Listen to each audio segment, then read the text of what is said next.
ICT school কোঅর্ডিনেটরদের ভবিষ্যৎ সুরক্ষা ও ন্যায্য দাবির সমর্থনে বৃহস্পতিবার দক্ষিণ দিনাজপুরের পতিরামের একটি বেসরকারি লজে বিশেষ কর্মসূচির আয়োজন করল আইসিটি স্কুল কোঅর্ডিনেটর অ্যাসোসিয়েশন। সংগঠনের পক্ষ থেকে বিধায়কদের হাতে দাবিপত্র ও স্মারকলিপি তুলে দেওয়া হয়। অনুষ্ঠানে উপস্থিত ছিলেন বিধায়ক বুধরাই টুডু ও সত্যেন্দ্রনাথ রায়।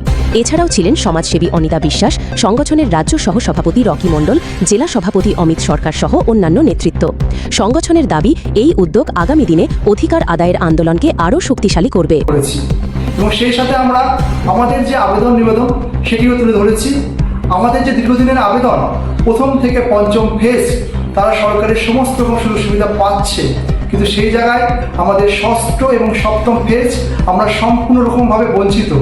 সেই জায়গাটাই আমরা মাননীয় বিধায়কদের দৃষ্টি আকর্ষণ করেছি এবং ওনারা আশ্বস্ত করেছেন আগামী যে বাজেট পেশ হবে সেই বাজেটে ওনারা আমাদের বিষয়টি উল্লেখ করবেন এবং এর সুরাহা করবার জন্য যত রকম প্রচেষ্টা করবার দরকার আছে ওনারা সেটা করবেন।